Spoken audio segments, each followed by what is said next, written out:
어젯밤 나는 그녀가 내게 쓴 편지를 보았다. 삐뚤빼뚤한 글씨로 시작된 그 편지는 내가 세상 가장 믿었던 사람에게 받았던 가장 잔인한 고백이었다. 태준 씨, 나는 당신이 정말로 나를 사랑하는지 알고 싶었어요. 당신이 가진 모든 것을 잃은 채 가장 밑바닥에 있을 때도. 그 편지는 거기서 끝이 났고 나는 그녀가 왜 내게 이런 장난을 쳤는지 알 수 없었다. 내 마음은 분노와 함께 차가운 배신감으로 가득 찼다. 나는 김태준이다. 나이 39, 대한민국 굴지의 기업 JK그룹의 후계자이자 현재는 계열사 중 한 곳의 젊은 CEO. 사람들은 나를 젊은 피, 사업의 천재라고 부른다. 내 삶은 완벽했다. 부족함 없이 자랐고 하고 싶은 일은 모두 해냈다. 그리고 한 달 뒤에는 나의 약혼녀 이채린과 결혼한다. 채린은 나처럼 명망 있는 집안의 딸로 모두가 우리를 세기의 커플이라고 불렀다.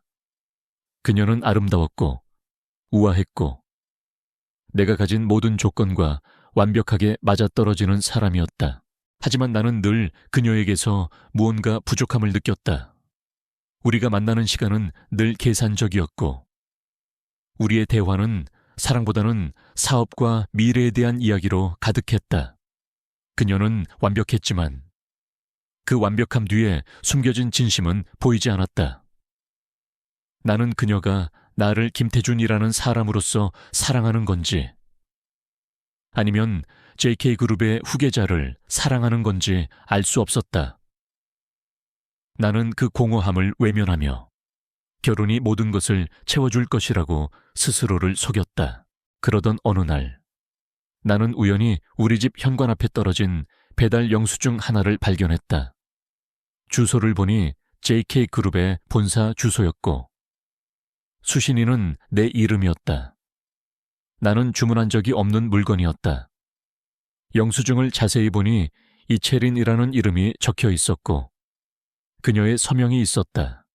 그리고 놀랍게도 그 아래에는 사랑하는 태준 씨께 작은 선물을 보내며 당신의 채린이라는 짧은 메시지가 적혀 있었다. 나는 그녀가 나 몰래 선물을 보냈다는 사실에 의아함을 느꼈다. 그때였다. 문득 영수증의 수신자 주소 아래에 쓰여 있는 배달원이라는 글자와 함께 짧은 메모가 눈에 들어왔다. 오늘도 고생 많으셨습니다. 따뜻한 음료 한 잔 드세요. 그 글씨는 삐뚤빼뚤했지만 왠지 모르게 익숙했다. 나는 고개를 갸웃거리며 영수증을 주머니에 넣었다. 다음 날 나는 회사에서 일하던 중 누군가에게서 전화 한 통을 받았다. 번호는 모르는 번호였지만 왠지 모르게 받아야 할 것 같다는 생각이 들었다. 전화를 받자마자 앳된 목소리가 들려왔다. JK그룹 김태준 대표님 맞으세요. 배달 왔는데 경비실에서 안 들여보내주세요. 나는 순간 당황했지만 곧바로 말했다. 무슨 배달입니까? 상대방은 잠시 망설이다가 말했다. 대표님 앞으로 들어온 편지요. 나는 편지라는 말에 의아함을 느꼈다. 경비실에 전화해 배달원을 들여보내라고 지시했다. 잠시 후 내 방으로 들어온 배달원은 내가 상상했던 모습과 너무나 달랐다. 낡은 헬멧을 쓰고 낡은 점퍼를 입은 그녀는 헬멧을 벗으며 조심스럽게 내게 봉투를 건넸다. 그녀의 얼굴은 앳되었고 뺨에는 흙이 묻어 있었다. 하지만 그녀의 눈빛은 무척이나 깊고 무언가를 숨기고 있는 듯한 불안감이 엿보였다. 나는 그녀에게서 묘한 기시감을 느꼈다. 그 편지 봉투는 며칠 전 내가 봤던 그 삐뚤빼뚤한 글씨로 쓰여 있었다. 나는 그녀에게 물었다. 이 편지는 누가 보냈습니까? 그녀는 당황한 표정을 지으며 말했다. 그건 제가 알 수 없습니다. 그녀의 목소리는 미세하게 떨리고 있었다. 나는 그 떨림에서 어떤 비밀을 느꼈다. 나는 그녀의 불안한 눈빛을 읽으려 애썼다. 그녀는 마치 세상 모든 것을 숨기고 있는 듯, 하지만 동시에 세상 모든 것을 드러내고 싶어 하는 듯한 복잡한 표정을 짓고 있었다. 나는 그녀에게 말했다. 잠시 앉아서 따뜻한 차라도 한잔하고 가세요. 그녀는 내 말에 더욱 당황한 듯 했지만 이내 조심스럽게 내 앞 의자에 앉았다. 나는 그 순간 내가 그녀에게서 무언가를 발견할 수 있을 것 같다는 강한 예감을 느꼈다. 그 예감은 틀리지 않았다. 그녀는 내게 단순한 배달원이 아니었다. 그녀는 내가 오랫동안 잊고 살았던 텅 빈 내 마음속의 문을 두드리는 사람이었다. 내가 제안한 따뜻한 차 한 잔은 그날 이후 우리의 만남을 위한 핑곗거리가 되었다. 그녀는 매일 같은 시간에 내 사무실로 배달을 왔다. 처음에는 서류 봉투나 간단한 간식이었지만 어느 순간부터 그녀는 이유 없이 그저 내가 보고 싶어서 오는 듯했다. 나는 그녀의 방문을 기다렸다. 매일 오후 3시 그녀가 낡은 헬멧을 쓰고 내 사무실 문을 열고 들어올 때 나의 텅 빈 마음은 알 수 없는 설렘으로 가득 찼다. 나는 그녀에게서 묘한 진실함을 느꼈다. 그녀는 내가 만났던 수많은 여자들과 달랐다. 그녀는 내게 억지로 밝게 웃거나 아양을 떨거나 자신의 배경을 과시하려 하지 않았다. 그녀의 낡은 점퍼와 흙 묻은 뺨은 그 자체로 그녀의 솔직함을 대변했다. 나는 그녀에게서 아무것도 요구하지 않았고 그녀 또한 내게 아무것도 요구하지 않았다. 우리는 그저 서로의 존재만으로도 충분했다. 나는 그녀의 이야기를 듣고 싶었다. 왜 배달 일을 하게 되었습니까? 나의 질문에 그녀는 잠시 머뭇거렸다. 그냥 이 일이 좋아요. 사람들을 만나고 다양한 세상을 보는 것이요. 그녀의 말은 짧았지만 그 속에 깊은 쓸쓸함이 묻어 있었다. 나는 그녀가 나처럼 외로운 사람이라는 것을 직감했다. 나는 그녀에게 내 이야기를 조금씩 털어놓기 시작했다. 나는 내가 가진 모든 것을 사람들에게 보여주기 위해 살아왔습니다. 하지만 정작 내 마음속은 아무도 모를 겁니다. 나는 그녀에게 전 부인과의 실패한 결혼, 그리고 내가 얼마나 오랫동안 사랑이라는 감정을 잊고 살았는지에 대해 말했다. 그녀는 조용히 내 이야기를 들어주었고 가끔씩 따뜻한 눈빛으로 나를 위로해 주었다. 그녀는 내가 JK그룹의 CEO가 아닌 그저 김태준이라는 한 사람으로서 이야기하는 것을 받아들여 주었다. 어느 날 나는 그녀와 함께 점심 식사를 했다. 회사 근처에 허름한 국밥집이었다. 그녀는 젓가락을 들고 내게 말했다. 대표님은 이런 곳에 오시는 것이 익숙하지 않으시죠? 나는 웃으며 대답했다. 나는 이곳이 더 편하네요. 사람들의 온기가 느껴져서. 그녀는 내 말에 따뜻하게 미소 지었다. 그 미소는 내가 평생을 살면서 보았던 어떤 미소보다 더 진실하고 아름다웠다. 우리의 만남은 그렇게 깊어지고 있었다. 나는 그녀와 함께하는 시간이 가장 행복했다. 그녀는 내게 따뜻한 위로와 진심을 선물해 주었고 나는 그녀에게서 내가 잃어버렸던 삶의 어떤 부분을 되찾는 것 같았다. 그녀는 나의 공허함을 채워주는 유일한 사람이었다. 나는 이제 그녀가 단순한 배달원이 아니라는 것을 알았다. 그녀는 나의 세상에 들어온 한 줄기 빛과 같았다. 하지만 나는 불안했다. 한 달 뒤면 나는 결혼한다. 내 약혼녀 체리는 완벽한 사람이었고 우리는 사회적으로 완벽한 커플이었다.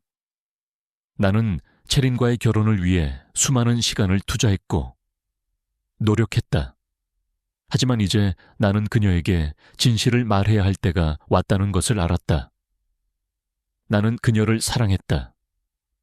그러나 나는 동시에 체린에게 죄책감을 느꼈다. 나는 나 자신에게 물었다. 내가 지금 이 관계를 멈추지 않는다면 나는 과연 어떤 선택을 하게 될까? 나는 그녀에게 말했다. 나를 용서해 줄 수 있겠습니까? 그녀는 내 말을 이해하지 못하는 듯 했다. 갑자기 무슨 말씀이세요? 나는 그녀에게 모든 것을 털어놓고 싶었다. 내가 이미 약혼한 몸이며 곧 결혼한다는 사실을, 그리고 내가 그녀를 사랑한다는 사실을. 하지만 나는 차마 입을 열 수 없었다. 내 마음은 격렬하게 흔들리고 있었다. 나는 그녀를 향한 감정 때문에 내 모든 것을 잃게 될까 두려웠다. 그러나 나는 그녀를 잃고 싶지 않았다. 나는 이 복잡한 감정의 소용돌이 속에서 어떤 결정을 내려야 할지 알 수 없었다. 내가 제안한 따뜻한 차 한 잔은 그날 이후 우리의 만남을 위한 핑곗거리가 되었다. 그녀는 매일 같은 시간에 내 사무실로 배달을 왔다. 처음에는 서류 봉투나 간단한 간식이었지만 어느 순간부터 그녀는 이유 없이 그저 내가 보고 싶어서 오는 듯했다. 나는 그녀의 방문을 기다렸다. 매일 오후 3시 그녀가 낡은 헬멧을 쓰고 내 사무실 문을 열고 들어올 때 나의 텅 빈 마음은 알 수 없는 설렘으로 가득 찼다. 나는 그녀에게서 묘한 진실함을 느꼈다. 그녀는 내가 만났던 수많은 여자들과 달랐다. 그녀는 나에게 억지로 밝게 웃거나 아양을 떨거나 자신의 배경을 과시하려 하지 않았다. 그녀의 낡은 점퍼와 흙 묻은 뺨은 그 자체로 그녀의 솔직함을 대변했다. 나는 그녀에게서 아무것도 요구하지 않았고 그녀 또한 내게 아무것도 요구하지 않았다. 우리는 그저 서로의 존재만으로도 충분했다. 나는 그녀의 이야기를 듣고 싶었다. 왜 배달 일을 하게 되었습니까? 나의 질문에 그녀는 잠시 머뭇거렸다.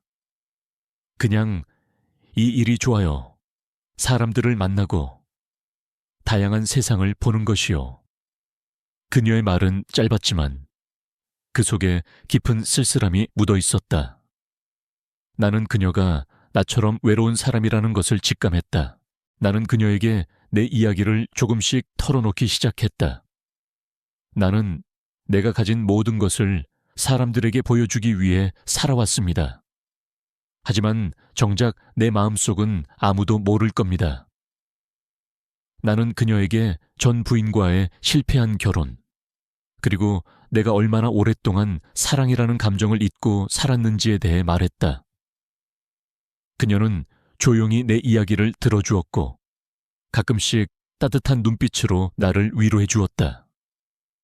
그녀는 내가 JK그룹의 CEO가 아닌 그저 김태준이라는 한 사람으로서 이야기하는 것을 받아들여 주었다. 어느 날 나는 그녀와 함께 점심 식사를 했다. 회사 근처에 허름한 국밥집이었다. 그녀는 젓가락을 들고 내게 말했다. 대표님은 이런 곳에 오시는 것이 익숙하지 않으시죠? 나는 웃으며 대답했다. 나는 이곳이 더 편하네요. 사람들의 온기가 느껴져서. 그녀는 내 말에 따뜻하게 미소 지었다. 그 미소는 내가 평생을 살면서 보았던 어떤 미소보다 더 진실하고 아름다웠다. 우리의 만남은 그렇게 깊어지고 있었다. 나는 그녀와 함께하는 시간이 가장 행복했다. 그녀는 내게 따뜻한 위로와 진심을 선물해 주었고 나는 그녀에게서 내가 잃어버렸던 삶의 어떤 부분을 되찾는 것 같았다. 그녀는 나의 공허함을 채워주는 유일한 사람이었다. 나는 이제 그녀가 단순한 배달원이 아니라는 것을 알았다. 그녀는 나의 세상에 들어온 한 줄기 빛과 같았다. 하지만 나는 불안했다. 한 달 뒤면 나는 결혼한다. 내 약혼녀 체리는 완벽한 사람이었고 우리는 사회적으로 완벽한 커플이었다. 나는 체린과의 결혼을 위해 수많은 시간을 투자했고 노력했다. 하지만 이제 나는 그녀에게 진실을 말해야 할 때가 왔다는 것을 알았다. 나는 그녀를 사랑했다. 그러나 나는 동시에 체린에게 죄책감을 느꼈다. 나는 나 자신에게 물었다. 내가 지금 이 관계를 멈추지 않는다면 나는 과연 어떤 선택을 하게 될까? 나는 그녀에게 말했다. 나를 용서해 줄 수 있겠습니까? 그녀는 내 말을 이해하지 못하는 듯 했다. 갑자기 무슨 말씀이세요? 나는 그녀에게 모든 것을 털어놓고 싶었다. 내가 이미 약혼한 몸이며 곧 결혼한다는 사실을, 그리고 내가 그녀를 사랑한다는 사실을. 하지만 나는 차마 입을 열 수 없었다. 내 마음은 격렬하게 흔들리고 있었다. 나는 그녀를 향한 감정 때문에 내 모든 것을 잃게 될까 두려웠다. 그러나 나는 그녀를 잃고 싶지 않았다. 나는 이 복잡한 감정의 소용돌이 속에서 어떤 결정을 내려야 할지 알 수 없었다. 나는 그녀를 만나고 처음으로 내 삶에 대해 진지하게 고민하기 시작했다. 나는 누구를 위해 살아왔는가? 이 완벽한 삶은 진정으로 내가 원했던 것인가? 내 약혼녀 체리는 그 어떤 흠도 없는 완벽한 여자였다. 그녀는 사교계 모임에서 가장 빛났고 나의 성공을 진심으로 축하해 주었다. 하지만 그녀는 내 마음속 깊은 공허함을 보지 못했다. 아니, 보려 하지 않았을 것이다. 그녀에게 나는 사랑의 대상이 아니라 완벽한 결혼 생활을 완성해 줄 한 조각이었을 테니까 나는 그녀에게서 도망치고 싶었다. 동시에 그녀에게 모든 것을 털어놓고 싶었다. 나는 그녀를 사랑한다고 말하고 이 비겁한 관계를 끝내고 싶었다. 하지만 나는 그녀를 만날 때마다 다시 주저했다. 나의 이중적인 삶은 나를 갉아먹고 있었다. 낮에는 JK그룹의 CEO로, 밤에는 평범한 배달원을 사랑하는 한 남자로, 나는 내 자신에게 죄책감을 느끼면서도 그녀와의 만남을 멈출 수 없었다. 그녀는 내게 중독과도 같았다. 어느 날 나는 그녀에게 말했다. 나를 용서해 줄 수 있겠습니까? 그녀는 내 말을 이해하지 못하는 듯 했다. 갑자기 무슨 말씀이세요? 나는 그녀에게 모든 것을 털어놓고 싶었다. 내가 이미 약혼한 몸이며 곧 결혼한다는 사실을, 그리고 내가 그녀를 사랑한다는 사실을. 하지만 나는 차마 입을 열 수 없었다. 내 마음은 격렬하게 흔들리고 있었다. 나는 그녀를 향한 감정 때문에 내 모든 것을 잃게 될까 두려웠다. 그러나 나는 그녀를 잃고 싶지 않았다. 나는 이 복잡한 감정의 소용돌이 속에서 어떤 결정을 내려야 할지 알 수 없었다. 며칠 뒤 나는 체린에게서 연락을 받았다. 태준 씨, 주말에 우리 가족과 함께 식사해요. 중요한 이야기를 하려고요. 나는 그녀의 목소리에서 어떤 단호함을 느꼈다. 그것은 마치 내가 더 이상 이 관계를 흔들어서는 안 된다는 경고처럼 들렸다. 나는 그녀의 전화를 받고서야 내가 얼마나 깊은 수렁에 빠졌는지 깨달았다. 나는 더 이상 그녀를 속일 수 없었다. 나는 나의 비서에게 말했다. 오늘 약혼녀에게 연락해서 만나달라고 해줘. 그리고 그 배달원에게는 더 이상 연락하지 않겠다고 전해줘. 내 입에서 나온 말은 비겁함 그 자체였다. 나는 그녀를 지키기 위해, 아니, 나를 지키기 위해 그녀에게서 도망치려 했다. 나는 그녀를 잃는 것이 두려웠지만 내가 가진 모든 것을 잃는 것은 더 두려웠다. 하지만 나는 이미 그녀에게 너무 깊이 빠져 있었다. 그녀와의 마지막을 생각하니 가슴이 찢어지는 것 같았다. 나는 그녀의 마지막 배달을 기다렸다. 매일 오후 3시. 그녀는 어김없이 내 사무실 문을 열고 들어왔다. 그녀는 나에게 따뜻한 커피 한 잔과 함께 말했다. 오늘은 왠지 모르게 태준 씨가 보고 싶었어요. 그래서 그냥 왔어요. 그녀의 말에 나는 눈물이 쏟아질 것만 같았다. 그녀는 내가 무엇을 생각하는지, 내가 어떤 고통을 겪고 있는지 알지 못했다. 나는 그녀의 손을 잡고 말했다. 당신은 정말 좋은 사람이에요. 당신을 만나고 나는 내가 얼마나 가식적인 사람이었는지 알게 되었어요. 하지만 우리는 더 이상 만나면 안 될 것 같아요. 내 말에 그녀의 얼굴이 하얗게 질렸다. 그녀의 눈은 불안감으로 가득 차 있었고 나는 그녀의 눈을 똑바로 쳐다볼 수 없었다. 그녀는 아무 말도 하지 못하고 나를 바라보았다. 그 순간 나는 내가 얼마나 비겁한 사람인지 깨달았다.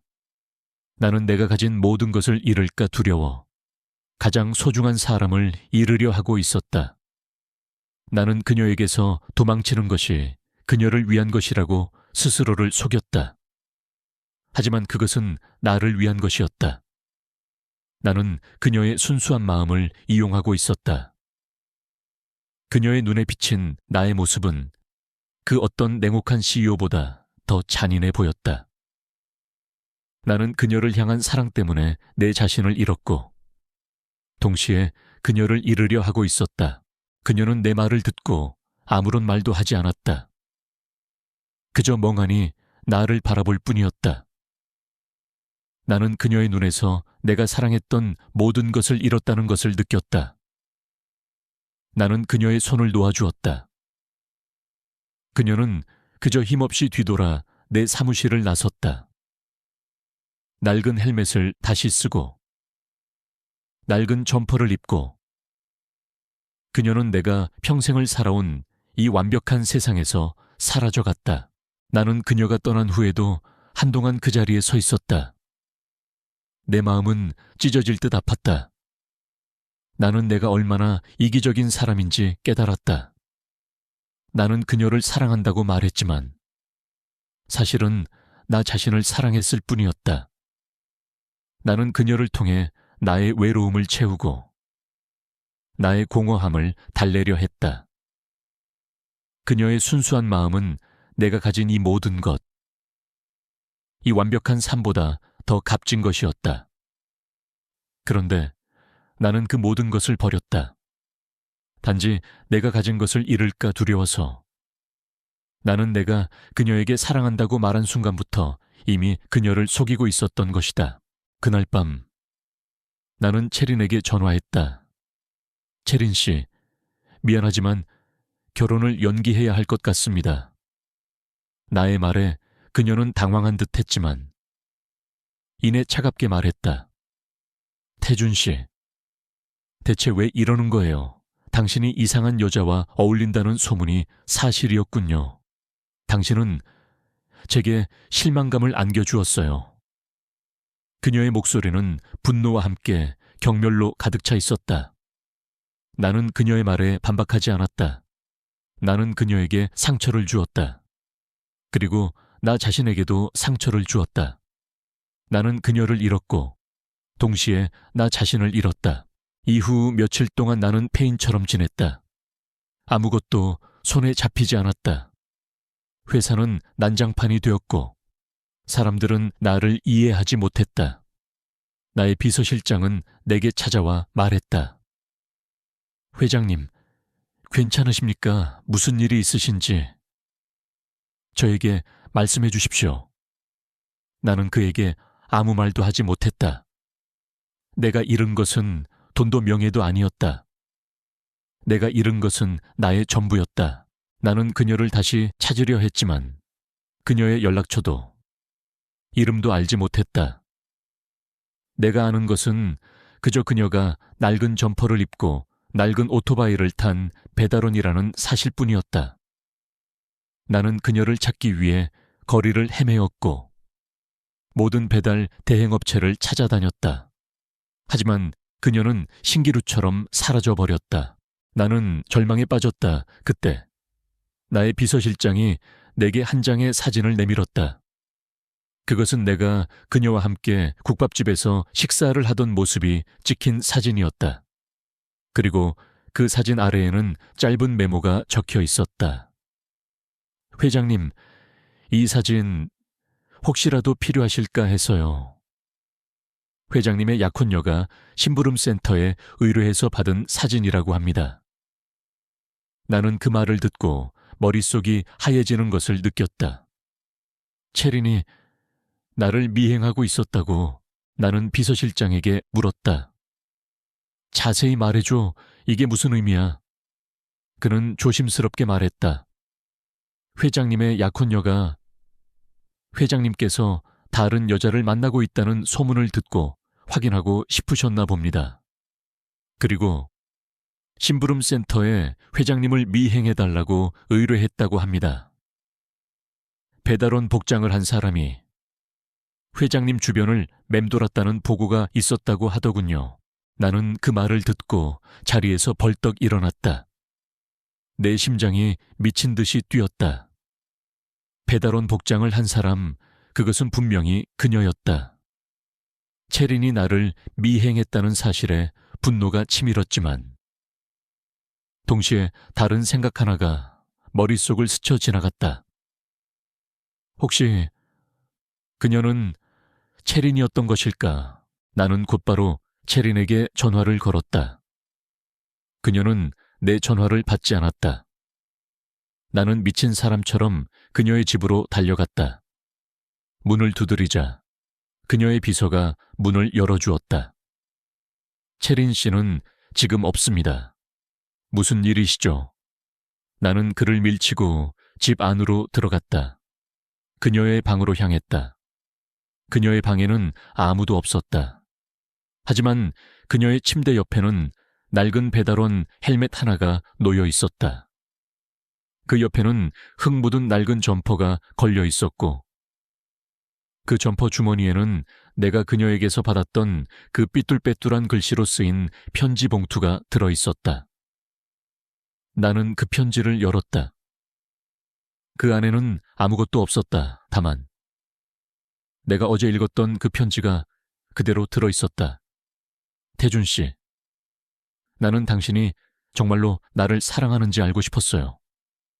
당신이 가진 모든 것을 잃은 채 가장 밑바닥에 있을 때도 나는 그제야 모든 것을 깨달았다. 내가 사랑했던 그 배달원은 다름 아닌 나의 약혼녀 체린이었다. 그녀는 나를 시험했던 것이다. 그녀는 내가 가진 모든 것을 잃은 채 가장 밑바닥에 있을 때도 나를 사랑해 줄 수 있는지 알고 싶었던 것이다. 나는 그녀의 시험에 합격하지 못했다. 나는 내가 가진 모든 것을 잃을까 두려워 그녀를 버렸다. 나는 그녀를 잃었고 동시에 나 자신을 잃었다. 나는 비로소 내가 얼마나 비겁하고 이기적인 사람인지 깨달았다. 그녀의 방에서 낡은 배달원 헬멧과 점퍼, 그리고 내가 그녀에게서 받았던 편지를 발견했을 때 나의 세상은 한순간에 무너졌다. 내가 사랑했던 배달원은 내가 사랑하기를 주저했던 약혼녀였다는 사실. 그리고 그녀가 그런 극단적인 방법을 택했던 이유는 내가 진정으로 그녀를 사랑하는지 알고 싶어서였다는 것. 그 모든 진실이 한꺼번에 나를 덮쳐왔다. 나는 무릎을 꿇고 주저앉았다. 내 눈에서는 뜨거운 눈물이 쏟아져 내렸다. 나는 그녀의 편지를 다시 읽었다. 삐뚤빼뚤한 글씨 속에서 그녀의 불안감과 절박함이 고스란히 느껴졌다. 태준 씨, 나는 당신이 정말로 나를 사랑하는지 알고 싶었어요. 당신이 가진 모든 것을 잃은 채 가장 밑바닥에 있을 때도 그 편지는 내가 읽었던 그대로였다. 하지만 이제 나는 그 짧은 문장 속에 담긴 무게를 알 수 있었다. 그녀는 나를 믿지 못했던 것이다. 나를 사랑했지만 내가 그녀를 이채린이라는 사람으로서 사랑하는지 아니면 JK그룹이라는 배경을 사랑하는지 확신할 수 없었던 것이다. 나는 그녀에게 전화를 걸었다. 하지만 그녀는 전화를 받지 않았다. 나는 그녀가 나를 만나기 위해 썼던 모든 방법을 동원해 그녀를 찾았다. 하지만 그녀는 마치 신기루처럼 사라져버렸다. 나는 그녀가 나에게 남긴 마지막 편지 속으로 들어갔다. 내가 그녀를 위해 썼던 편지를 찢어버렸던 것처럼 그녀도 나를 잊기 위해 혹은 나를 벌하기 위해 어디론가 떠난 것이었다. 나는 미친 사람처럼 그녀를 찾아다녔다. 그녀의 집은 비어 있었고 그녀의 친구들은 그녀가 어디로 갔는지 알지 못했다. 나는 내 비서실장에게 그녀를 찾으라고 지시했지만 그는 내게 말했다. 회장님, 이미 모든 언론이 회장님과 이채린 양의 파혼에 대해 알고 있습니다. 회장님과 그룹에 대한 소문이 걷잡을 수 없이 퍼지고 있습니다.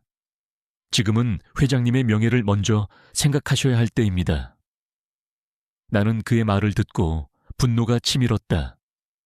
명예가 그녀를 찾아줄 수 있는가?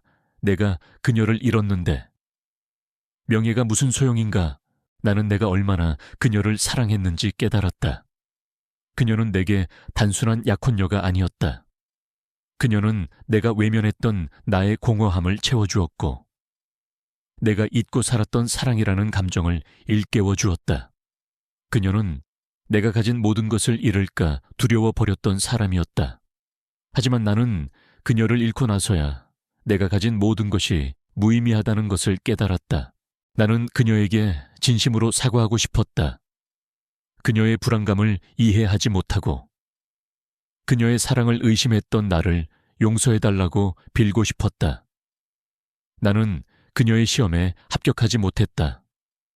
하지만 나는 이제 그녀에게 다시 기회를 받고 싶었다. 나는 그녀에게 내가 가진 모든 것을 줄 수 있다. 내가 가진 모든 명예와 재산을 버리고 그녀와 함께 가장 밑바닥부터 다시 시작할 수 있다. 하지만 그녀는 어디에도 없었다. 나는 그녀가 나에게 남긴 삐뚤빼뚤한 글씨의 편지를 들고 매일 밤 그녀를 찾아 헤맸다. 거리를 헤매고 내가 그녀와 함께 갔던 국밥집을 찾아갔다. 하지만 그곳에는 더 이상 그녀가 없었다. 나는 그녀가 나를 시험했던 것처럼 이제 내가 그녀에게 시험 받는다고 생각했다. 이 시험의 끝에는 그녀를 찾을 수 있을까? 나는 그녀를 만날 수 있을까? 내 마음은 불안과 함께 그녀를 향한 간절함으로 가득 찼다. 나는 그녀가 내게 남긴 그 편지 한 장을 내 삶의 가장 소중한 보물로 간직했다. 나는 그녀를 찾아 헤맸다. 서울의 모든 골목을 뒤졌고 배달 대행업체의 명부를 뒤져가며 그녀와 비슷한 인물을 찾았다. 하지만 그녀는 어디에도 없었다. 나는 점점 미쳐가고 있었다. 밤에는 잠을 이룰 수 없었고 낮에는 아무것도 손에 잡히지 않았다. 회사는 이미 난장판이 되어 있었지만 나는 그 모든 것을 외면했다. 나에게 중요한 것은 오직 그녀, 채린뿐이었다. 그녀를 찾아 헤매는 동안 나는 그녀가 어떤 마음으로 나를 시험했는지 조금씩 이해하게 되었다. 그녀는 내가 아닌 내 주변의 모든 사람들이 나를 JK그룹의 후계자로만 보는 것에 지쳐 있었던 것이다. 그녀는 내가 가진 돈과 명예를 사랑하는 것이 아니라 그저 김태준이라는 한 사람을 사랑하고 싶었던 것이다. 나는 그녀가 나에게 보냈던 그 편지들을 다시 꺼내 읽었다. 그 편지들은 사랑의 고백이 아니라 그녀의 외침이었다. 제발 나를 봐줘. 내가 가진 것이 아닌 나를 봐줘. 나는 그녀의 외침을 듣지 못했다. 아니, 들으려 하지 않았다. 내가 그녀에게 마지막으로 모질게 말했던 날을 다시 떠올렸다. 나는 그녀에게 우리는 더 이상 만나면 안 될 것 같아요 라고 말했다.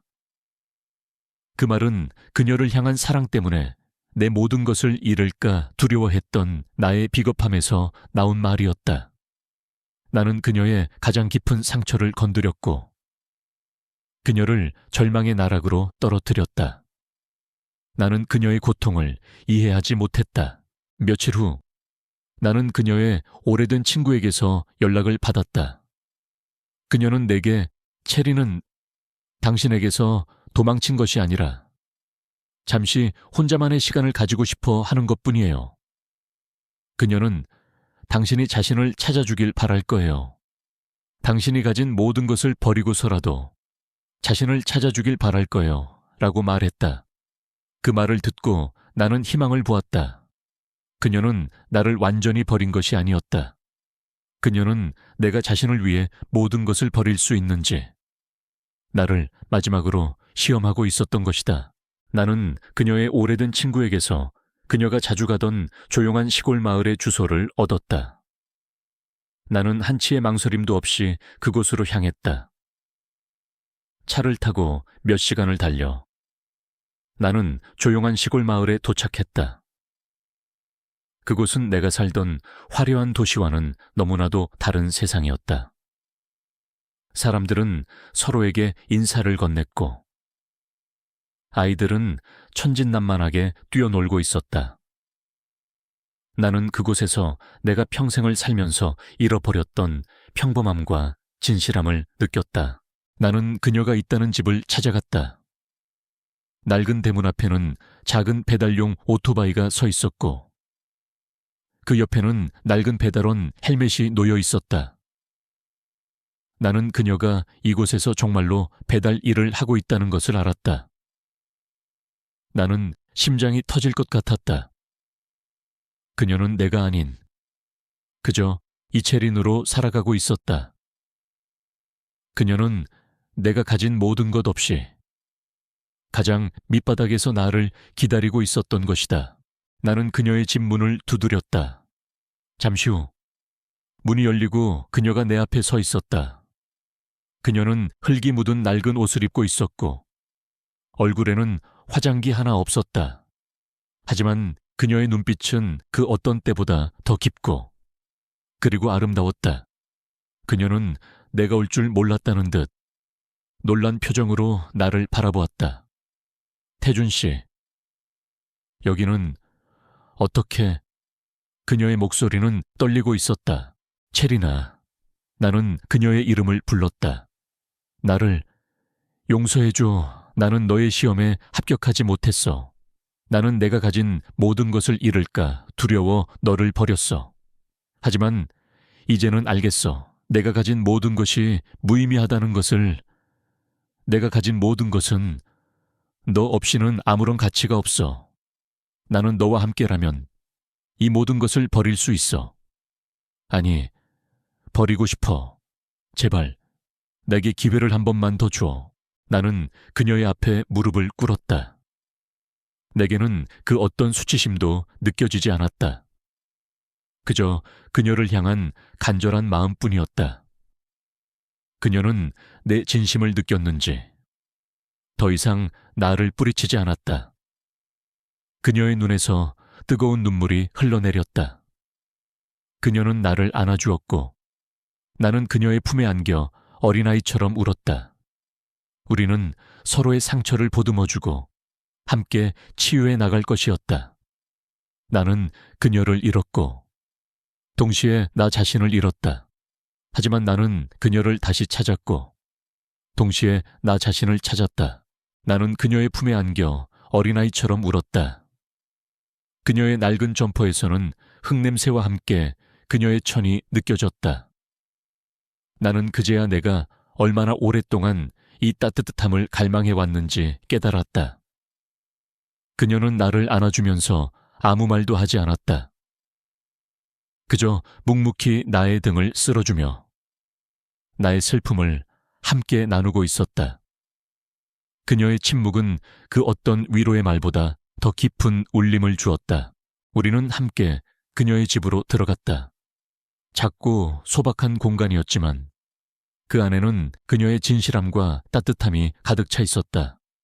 나는 그녀에게 물었다. 체리나, 왜 나를 떠났었니? 왜 내가 너를 찾아주길 바랐던 거야? 그녀는 내 질문에 조심스럽게 입을 열었다. 나는 당신이 가진 모든 것을 잃은 채 가장 밑바닥에 있을 때도 나를 사랑해 줄 수 있는지 알고 싶었어요. 나는 당신이 JK그룹의 CEO가 아닌 그저 김태준이라는 한 사람으로서 나를 사랑해 줄 수 있는지 알고 싶었어요. 나는 당신이 나를 위해 이 모든 것을 버릴 수 있을 거라고 믿었어요. 그녀의 목소리는 떨리고 있었다. 나는 그녀의 말을 듣고 내 가슴이 찢어지는 것 같았다. 그녀는 나를 시험했던 것이 아니라 나를 믿어주고 싶었던 것이다. 나는 그녀의 믿음을 배신했다. 내가 가진 모든 것을 잃을까 두려워. 가장 소중한 사람을 버렸다. 나는 그녀에게 진심으로 사과했다. 미안해. 정말 미안해. 나는 내가 얼마나 비겁하고 이기적인 사람인지 깨달았어. 나는 너 없이는 아무것도 아니야. 나는 이제 너를 위해 모든 것을 버릴 수 있어. 아니, 버리고 싶어. 제발 내게 기회를 한 번만 더 줘. 나의 진심 어린 고백에 그녀의 눈에는 다시 눈물이 차올랐다. 그녀는 내 손을 잡고 말했다. 나는 당신이 다시 올 줄 몰랐어요. 나는 당신이 나를 미워하고 나를 잊어버릴 거라고 생각했어요. 나는 그녀의 손을 더욱더 꽉 잡았다. 절대 그럴 리 없어. 나는 너를 절대 잊지 않을 거야. 그리고 나는 너를 절대 미워하지 않아. 오히려 너를 통해 내가 얼마나 잘못된 삶을 살아왔는지 깨달았어. 너는 나를 구원해 주었어. 우리는 그렇게 서로의 상처를 보듬어 주었다. 나는 그녀의 이야기를 들으며 그녀의 고통을 이해했고 그녀는 나의 진심을 통해 나의 아픔을 이해했다. 우리는 서로를 통해 치유되었다. 나는 더 이상 JK그룹의 CEO라는 가면을 쓰지 않았다. 나는 그저 김태준이라는 한 사람으로서 그녀 앞에 섰다. 나는 그녀에게 말했다. 우리 다시 시작하자. 처음부터 내가 가진 모든 것을 버리고 가장 밑바닥부터 다시 시작하자. 그녀는 내 말에 활짝 웃었다. 그 미소는 내가 처음 그녀를 만났을 때 보았던 그 따뜻하고 진실된 미소였다. 나는 그녀의 미소를 보며 내가 평생을 살면서 가장 중요한 것을 놓치고 살았다는 것을 깨달았다. 진정한 행복은 돈이나 명예가 아니라 진심에서 우러나오는 사랑과 믿음이었다. 우리는 함께 조용한 시골 마을에서 새로운 삶을 시작했다. 나는 그녀와 함께 작은 배달 일을 하며 생계를 꾸려나갔다. 나는 이제 더 이상 비싼 양복 대신 낡은 점퍼를 입었고 고급 외제차 대신 낡은 오토바이를 탔다. 사람들은 나를 알아보지 못했다. 그들은 나를 JK그룹의 CEO가 아닌 그저 배달원이라고 불렀다. 하지만 나는 그 어떤 때보다 행복했다. 나는 그녀와 함께 걷는 매일이 행복했다. 우리는 함께 밥을 먹고 함께 영화를 보고 함께 잠들었다. 우리는 서로에게서 아무것도 요구하지 않았다. 그저 서로의 존재만으로도 충분했다. 나는 그녀를 사랑했고 그녀 또한 나를 사랑했다. 우리의 사랑은 이제 더 이상 소문이나 세상의 비난에 흔들리지 않을 것이다. 우리는 함께하는 삶을 통해 진정한 구원을 찾아갈 것이다. 우리는 함께 작은 오토바이를 타고 서울의 모든 골목을 누비며 배달 일을 했다. 나는 더 이상 JK그룹의 CEO가 아니었고, 그녀 또한 JK그룹의 후계자와 약혼한 완벽한 여자가 아니었다. 우리는 그저 김태준과 이채린이었다. 우리는 서로를 보며 웃었고, 함께 땀을 흘렸으며 작은 행복에 감사했다. 나는 그녀를 통해 삶의 진짜 가치를 배웠다. 한때 내게 삶의 유일한 목적이었던 돈과 명예는 이제 더 이상 중요하지 않았다. 내게 중요한 것은 그녀와 함께하는 매일의 작은 순간들이었다. 우리는 함께 시장에서 장을 보고, 함께 밥을 먹고, 함께 영화를 봤다. 낡은 오토바이 뒷자리에 앉아 나의 등에 기댄 그녀의 온기는 그 어떤 고급 외제차의 편안함보다 더 따뜻하고 진실했다. 우리의 삶은 평범했지만 그 안에는 어떤 가식도, 어떤 허영심도 없었다. 우리는 서로에게 솔직했고 서로의 단점을 사랑했다. 나는 그녀가 흙 묻은 얼굴로 활짝 웃는 모습을 사랑했고, 그녀는 내가 낡은 점퍼를 입고 땀을 흘리는 모습을 사랑했다. 우리는 서로의 가장 밑바닥까지 보았고 그 모든 것을 사랑했다. 하지만 우리의 평화로운 삶은 오래가지 못했다. 나의 전 약혼녀이자 현 약혼녀의 어머니, 즉 채린의 어머니가 우리가 함께 배달 일을 하고 있다는 소식을 듣고 찾아왔다. 그녀는 나를 보자마자 화를 냈다. 태준 씨, 대체 이게 무슨 짓이에요? 당신이 가진 모든 것을 버리고 이런 허름한 곳에서 살다니 당신은 채린의 삶을 망치고 있는 거예요. 그녀의 목소리는 분노와 함께 경멸로 가득 차 있었다. 나는 그녀의 말을 듣고 조용히 미소 지었다. 나는 더 이상 화내지 않았다. 나는 이미 내가 얼마나 비겁하고 이기적인 사람인지 깨달았기 때문이다. 나는 그녀에게 말했다. 어머니, 저는 채린의 삶을 망치고 있지 않습니다.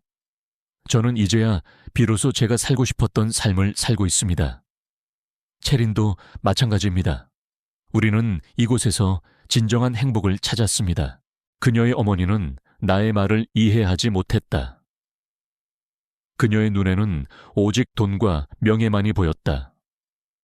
그녀는 채린을 향해 소리쳤다. 채린아, 너는 왜 이러고 있는 거야? 당장 나랑 같이 가자. 이 모든 것을 버리고 너는 이럴 필요가 없어. 하지만 채린은 고개를 저었다. 엄마? 저는 괜찮아요. 저는 이곳에서 행복해요. 저는 더 이상 엄마가 원하는 삶을 살고 싶지 않아요.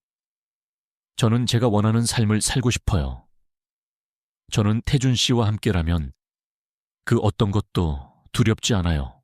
채린의 단호한 말에 그녀의 어머니는 더 이상 아무 말도 하지 못했다. 그녀는 우리를 향해 싸늘한 눈빛을 보냈고 이내 차를 타고 떠났다. 우리는 그녀가 떠난 후에도 한동안 그 자리에 서 있었다. 우리는 서로의 손을 잡았고 서로의 눈을 바라보았다. 우리는 서로에게서 어떤 두려움도 느끼지 않았다. 우리는 이미 세상의 모든 비난과 편견에 맞설 용기를 얻었다. 나는 그녀를 안아주었다.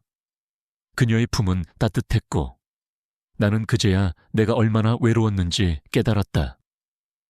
나는 그녀를 만나고 나서야 내가 평생을 살면서 가장 중요한 것을 놓치고 살았다는 것을 깨달았다. 진정한 행복은 돈이나 명예가 아니라 진심에서 우러나오는 사랑과 믿음이었다. 나는 이제 더 이상 JK그룹의 CEO가 아니었다. 나는 그 어떤 세상의 성공보다 더 값진 것을 얻은 가장 따뜻하고 행복한 남자였다. 우리의 이야기는 그렇게 세상의 모든 편견과 비난을 뒤로하고 우리만의 방식으로 흘러갔다. 나는 채린과 함께 배달 일을 계속했다. 사람들은 우리가 왜 그런 삶을 선택했는지 이해하지 못했다. 하지만 우리는 그들의 시선에 얽매이지 않았다. 우리는 이미 가장 중요한 것을 찾았기 때문이다. 어느 날, 우리는 내가 운영했던 회사의 건물 앞을 지나고 있었다. 거대한 빌딩은 여전히 그 자리에 서 있었고, 수많은 사람들이 바쁘게 드나들고 있었다. 나는 한때 그 모든 것을 나의 것이라고 생각했다. 하지만 이제 나는 그 모든 것이 껍데기에 불과하다는 것을 안다. 체리는 나의 손을 잡고 말했다. 태준 씨, 괜찮아요. 나는 고개를 끄덕였다. 괜찮아. 이제 저것은 내가 사랑하는 세상이 아니야. 내가 사랑하는 세상은 바로 너와 함께하는 이 세상이야. 우리는 그곳에서 멀리 떨어진 작은 마을에 정착했다. 나는 더 이상 사업가가 아니었다. 나는 그녀와 함께 작은 카페를 열었다. 그녀는 직접 커피를 내렸고, 나는 그녀가 만든 샌드위치를 배달했다. 우리는 더 이상 돈을 벌기 위해 일하지 않았다. 우리는 행복하기 위해 일했다. 우리의 카페는 돈을 많이 벌지는 못했지만 사람들의 웃음소리와 따뜻한 온기로 가득 찼다. 나는 체린과 함께하는 매일이 기적과 같았다. 그녀는 내가 가진 모든 것을 잃었을 때도 나를 사랑해 주었다. 그녀는 내가 가장 밑바닥에 있을 때 나를 찾아와 손을 내밀어 주었다. 그녀는 나를 시험했던 것이 아니라 나를 구원했던 것이다. 나는 그녀의 시험에 합격하지 못했다. 하지만 그녀는 나를 포기하지 않았고 내게 다시 기회를 주었다. 나는 그녀를 통해 내가 얼마나 비겁하고 이기적인 사람인지 깨달았다. 하지만 동시에 내가 사랑하는 방법을 배웠다. 어느 날 오후 카페에 앉아 커피를 마시고 있었다. 창밖으로는 해질녘 노을이 아름답게 물들고 있었다. 체리는 내 옆에 앉아 나의 어깨에 기대어 말했다. 태준 씨, 우리 정말 잘 살고 있는 거 맞죠? 나는 그녀의 손을 잡고 말했다. 응, 체리나, 우리는 정말 잘 살고 있어. 나는 이제야 비로소 내가 살고 싶었던 삶을 살고 있어. 나는 그녀를 사랑하고 그녀 또한 나를 사랑한다. 우리의 사랑은 이제 더 이상 소문이나 세상의 비난에 흔들리지 않을 것이다. 우리는 함께하는 삶을 통해 진정한 행복을 찾아갔다. 나는 그녀에게 말했다. 체리나, 정말 고마워. 너는 내게 새로운 삶을 선물해 주었어. 그녀는 내 말에 미소 지었다. 그녀의 미소는 내가 처음 그녀를 만났을 때 보았던 그 아름답고 진실된 미소였다. 나는 그녀를 통해 내가 평생을 살면서 가장 중요한 것을 놓치고 살았다는 것을 깨달았다. 진정한 행복은 돈이나 명예가 아니라 진심에서 우러나오는 사랑과 믿음이었다. 나는 이제 더 이상 JK그룹의 CEO가 아니었다. 나는 그 어떤 세상의 성공보다 더 값진 것을 얻은 가장 따뜻하고 행복한 남자다. 나의 삶은 체린을 통해 비로소 완성되었다. 그녀는 나의 구원이었다.